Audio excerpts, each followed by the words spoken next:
السلام علیکم ناظرین، آج کے ویلاگ میں بڑی دلچسپ اور بڑی حیرت والی جو ہے نا خبریں ہیں، اور کچھ تو ایسی بھی چیزیں ہیں کہ بڑا افسوس ہوتا ہے۔ پارلیمان کو کس طرح انڈرمائن کیا جا رہا ہے۔ عمران خان صاحب کے جو ہے وہ اقربا پروری اور مختلف حوالوں سے کچھ اسکینڈل مزید سامنے آئے ہیں، وہ انفارمیشن بھی آپ کے ساتھ شیئر کرتے ہیں۔ اور لاہور میں بھی آج کافی ایکٹیویٹی رہی۔ پاکستان کی دو بڑی جماعتیں، مسلم لیگ نون کی مرکزی قیادت وہاں اکٹھی تھی، ان کی میٹنگ ہوئی۔ آپ نے پریسر تو دیکھ لیا مریم نواز کا، لیکن اس پہ تھوڑا تبصرہ بھی کریں گے۔ بلاول بھٹو، وہ بھی ساری پیپلز پارٹی کی قیادت، سی سی کی میٹنگ تھی کل وہاں پر، تو آج بھی میٹنگ تھی ان کی اور کئی لوگ اس میں شامل بھی ہوئے ہیں۔ انہوں نے بھی اونچی اڑان اور اکیلے اڑان بھرنے کا اعلان کیا ہے۔ وہ تو آپ تک معلوم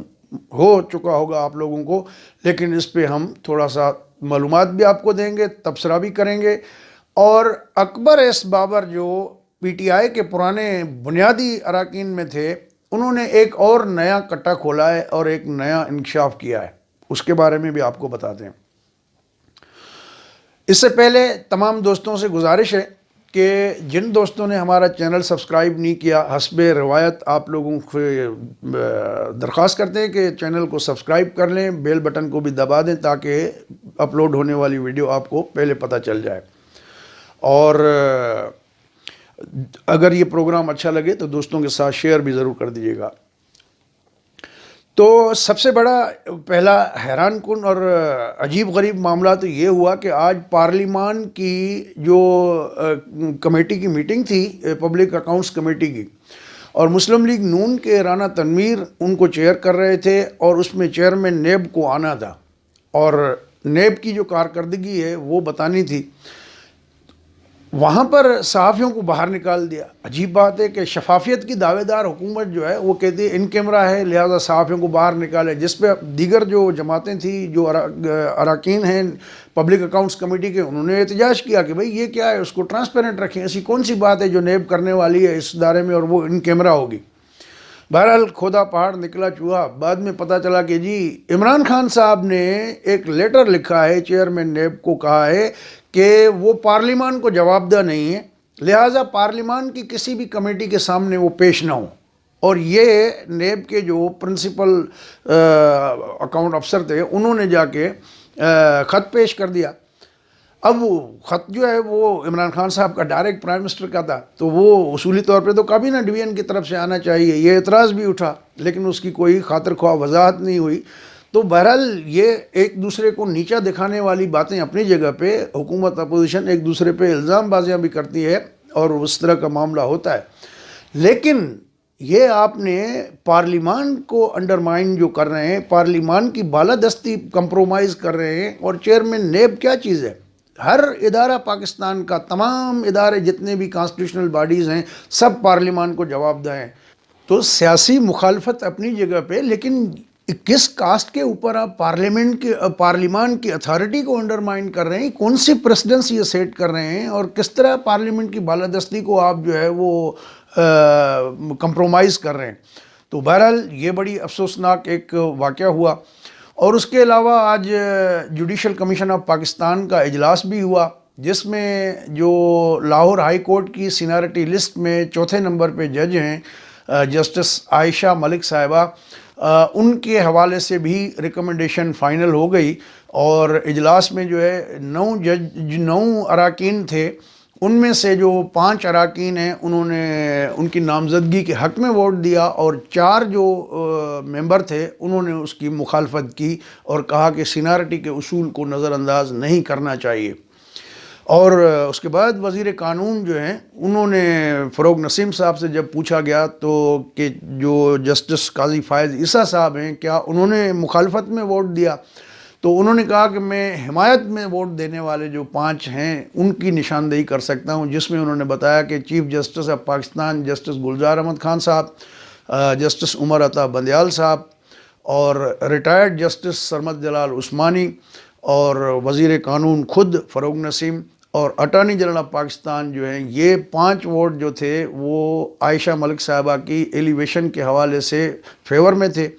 باقی 4 جج جو تھے 4 ووٹ جو تھے وہ ان کی مخالفت میں آئے. تو اب یہ معاملہ جوڈیشل کمیشن آف پاکستان کی ریکمنڈیشن جائے گی پارلیمانی کمیشن کے پاس, اور پارلیمانی کمیٹی جو ہے یہ فیصلہ کرے گی. اگر وہاں سے اپروول ہو جاتا ہے, جو کہ ہو جائے گا بظاہر نظر آ رہا ہے, تو اس کے بعد عائشہ ملک صاحبہ جو ہے عدالتی تاریخ میں سپریم کورٹ کی پہلی خاتون جج ہوں گی جو کہ اپنے فرائض انجام دیں گی. تو اس حوالے سے بار کونسل میں اختلافات ہیں, احتجاج بھی ہوئے ہم نے دیکھے, اور چیف جسٹس صاحب کہتے کہ یہ جو ہے وہ نہیں ہونا چاہیے, اور اس میں جو جوڈیشل کمیشن کے رولز ہیں اس پہ بھی اعتراضات اٹھے کہ جو رول نمبر 3 ہے وہ اس پہ امینڈمنٹ ہونی چاہیے, چیف جسٹس کا یہ جو ہے وہ نہیں ہونا چاہیے ڈسکریشن.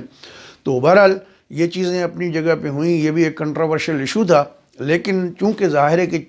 سپریم کورٹ کے چیف جسٹس صاحب نے کیا ہے تو ڈیفینیٹلی اس کو ہم قانون کے خلاف تو نہیں کہہ سکتے. تو بہرحال اس میں حکومت اپنی اتھارٹی جو ہے وہ ظاہر ہے کہ منوانے کے حوالے سے یا اپنی منمانی کرنے کے حوالے سے, جس طرح آپ کو پتہ ہے اس ملک میں جس کے ہاتھ میں جو اختیار ہوتا ہے تو اس کا وہ استعمال تھوڑا سا آگے بڑھ کے ہی کرتا ہے. تو اینی وے یہ بھی اپنی جگہ پہ ایک اہم معاملہ تھا. اور جیسا کہ آپ کے علم میں ہے کہ مریم نواز نے پریس کانفرنس کی, پارٹی کی میٹنگ تھی حکومت مخالف تحریک کے حوالے سے, اور جو بھی فیوچر پلاننگ تھی اس کے بعد انہوں نے جو سارا فوکس کیا وہ الیکشن کمیشن آف پاکستان کی اس رپورٹ پہ کیا, جس میں عمران خان صاحب کے اوپر یہ بات الزام ثابت لگ رہا ہے آلموسٹ کہ ان کی جماعت نے جو اکاؤنٹ تھے فنڈ ریزنگ کے وہ چھپائی تھی معلومات الیکشن کمیشن سے, اور صرف 4 اکاؤنٹ الیکشن کمیشن کو بتائے تھے جبکہ 18 اکاؤنٹ تھے. تو یہ معاملہ جو ہے وہ انہوں نے اس پہ ذرا سارا فوکس رکھا, اور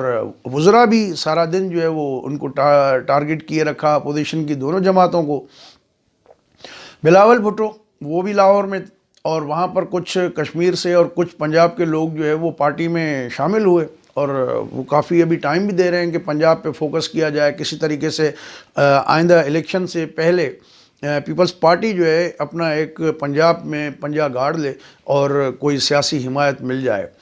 تو بہرحال ان کی اپنی خواہش, لیکن انہوں نے جو یہ اعلان کیا, ایک طرف وہ کہتے ہیں کہ ساری اپوزیشن کو مل کے چلنا چاہیے, دوسری جانب جو ہے وہ 27 فروری کو کراچی مزار قائد سے لانگ مارچ کا اعلان کیا ہے کہ وہ اسلام آباد کی طرف آئیں گے, اور وہ بھی اکیلے اڑان بھرنے کی بات. تو متحد اپوزیشن والا جو ہے وہ تو نہیں ہوا. تو بہرحال لوگ کہتے کچھ ہیں کرتے کچھ ہیں, تو اس سے اپوزیشن جو ہے وہ کمزوری ہوگی. ایک اور اہم ایشو ہے جو نتھیا گلی میں ایک بڑا لگژری قسم کا ہوٹل بن رہا ہے لاکھوں ڈالر کا مالیت کا, اس کا ٹھیکہ جو ہے وہ عمران خان صاحب کے ایک منظور نظر آدمی کو ملا ہے, اور یہ وہ شخص ہیں ممتاز احمد مسلم, جو عراق میں اور دیگر ممالک میں افغانستان میں ایون جو امریکی فوجی تھے ان کو یہ سیکیورٹی گارڈ پرووائڈ کرتے تھے اور ان کو ٹھیکے ملتے رہے ہیں, اور ان کے اپنے ہوٹل وغیرہ بھی ہیں. تو ان کی ملاقات ہوئی تھی 15 اپریل 2018 کو بنی گالہ میں, عمران خان صاحب کے ساتھ بھی ملے تھے یہ. تو ان کو یہ ٹھیکہ مل گیا ہے, انہوں نے پی ٹی آئی کے فنڈ میں $24,000 جو ہے وہ چندہ بھی دیا تھا. تو ظاہر ہے کہ جو چندہ دیتا ہے اتنی بڑی ہزاروں ڈالر کا, تو ان کو ظاہر ہے کچھ نہ کچھ ایکسپیکٹیشن بھی ہوتی ہے.